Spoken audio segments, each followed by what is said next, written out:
तो यदि राजद्रोह और देशद्रोह का मुकदमा भारतीय जनता पार्टी खुद ही लगाती है किसी भी नौजवान के भविष्य को लेके, कुछ दिन पहले जम्मू कश्मीर में भी नगर इकाई के चुनाव में एक आतंकवादी को भारतीय जनता पार्टी ने टिकट देने का काम किया था कि भारतीय जनता पार्टी आतंकवादियों की पार्टी है।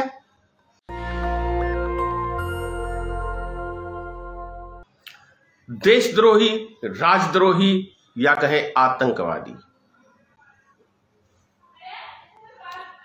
ऐसे व्यक्ति यदि भाजपा में शामिल होते हैं तो भाजपा को आप क्या कहेंगे? देशभक्त पार्टी तो हो नहीं सकती है, राष्ट्रभक्त पार्टी तो हो नहीं सकती है, क्योंकि ये चीज भी भाजपा का ही लगाया हुआ है। अब आप सोच रहे होंगे कि मैं किसकी बात कर रहा हूं। जी हां, मैं बात कर रहा हूं हार्दिक पटेल की। अभी भाजपा में शामिल हुए हैं।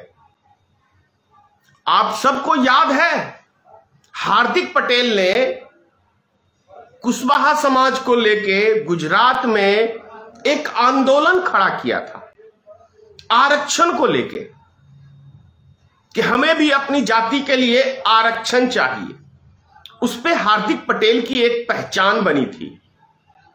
और भारतीय जनता पार्टी की सरकार, जो भी केंद्र में श्रीमान नरेंद्र मोदी जी हैं, वो गुजरात के मुख्यमंत्री थे।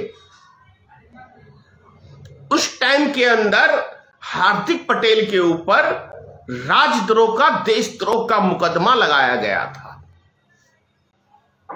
तो यदि राजद्रोह और देशद्रोह का मुकदमा भारतीय जनता पार्टी खुद ही लगाती है किसी भी नौजवान के भविष्य को लेके, और जब वो भारतीय जनता पार्टी की सदस्य बन जाते हैं, तो राजद्रोह और देशद्रोह का मुकदमा वाले व्यक्ति को भारतीय जनता पार्टी कैसे पार्टी में शामिल कर सकती है, ये समझने की बात है। या तो भारतीय जनता पार्टी सीधे साधे भोले भाले नौजवान जो इनकी पार्टी को समर्थन नहीं करते हैं, उसको डराने के लिए, उसको परेशान करने के लिए राजद्रोह का, देशद्रोह का मुकदमा डालती है, या कहे कि भारतीय जनता पार्टी उनको डरा धमका के अपने नीचे रखना चाहती है। अब ये भारतीय जनता पार्टी को इस पे जवाब देना चाहिए कि जब एक राजद्रोह और देशद्रोह का जिसके ऊपर मुकदमा भारतीय जनता पार्टी ने चलाया, तो उसको भारतीय जनता पार्टी ने आखिर भारतीय जनता पार्टी में क्यों शामिल किया? या वो मुकदमे फर्जी थे, फर्जी होंगे, या भारतीय जनता पार्टी ऐसी गतिविधियों को अंजाम देने का काम करती है। कुछ दिन पहले जम्मू कश्मीर में भी नगर इकाई के चुनाव में एक आतंकवादी को भारतीय जनता पार्टी ने टिकट देने का काम किया था। तो हम तो यह मान लें कि भारतीय जनता पार्टी आतंकवादियों की पार्टी है, यह कह सकते हैं हम, क्योंकि यह चीज तो भारतीय जनता पार्टी नहीं। हम यह भी कह सकते हैं कि भारतीय जनता पार्टी एक भ्रष्टाचारी पार्टी है, क्योंकि आपको मैं याद दिला दूं, बंगाल में चिट फंड घोटाला पूरी भारत में जोर शोर से भारतीय जनता पार्टी ने ही उठाया था, और मुकुल राय को एक भ्रष्टाचारी नेता के तौर पे और ममता बनर्जी से इस्तीफा मांग मांग के उसको इस्तीफा जब ममता बनर्जी ने अपनी पार्टी से हटा दिया, तो उस भ्रष्टाचारी को, उस लुटेरे को भारतीय जनता पार्टी ने अगले ही दिन अपनी पार्टी में शामिल कर लिया। तो यह भी घटना आपको याद दिला दूं। दूसरी घटना महाराष्ट्र में याद है ना, एक पटेल जी हैं, उसमें उसका नाम मेरे ध्यान से उतर रहा है, शरद पवार जी के साथ है, अजीत पवार, उनके ऊपर भी मुकदमा था।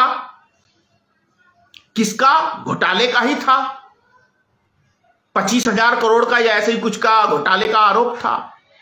तो जब शरद पवार जी ने कहा कि हम भाजपा को समर्थन देंगे, तो रातों रात सारे मुकदमे हटा लिए गए। फिर शरद पवार भी नहले पे दहला मार दिया, उन्होंने नहीं दिया समर्थन मुकदमे हटवा के। तो इसका मतलब है कि हमारे देश के अंदर जितनी भी विपक्षी पार्टियां हैं उसके ऊपर सीबीआई ईडी का गलत प्रयोग करके भारतीय जनता पार्टी उनके ऊपर झूठे मुकदमे लादने का काम करती है, उनको सिर्फ और सिर्फ डराने के लिए और उनका समर्थन पाने के लिए यह काम कर रही है। यह समझने की जरूरत है। दूसरी चीज पे भी बात करेंगे नेक्स्ट दिन। नेशनल दस्तक की आपसे गुजारिश है कि अगर इसको बचाना चाहते हैं तो नेशनल दस्तक को सब्सक्राइब करने के लिए रेड कलर के सब्सक्राइब बटन को दबाएं, फिर बेल आइकन की घंटी दबाएं। नेशनल दस्तक को बचाने के लिए बहुत जरूरी है कि हर खबर को शेयर करें, लाइक करें, कमेंट जरूर करें।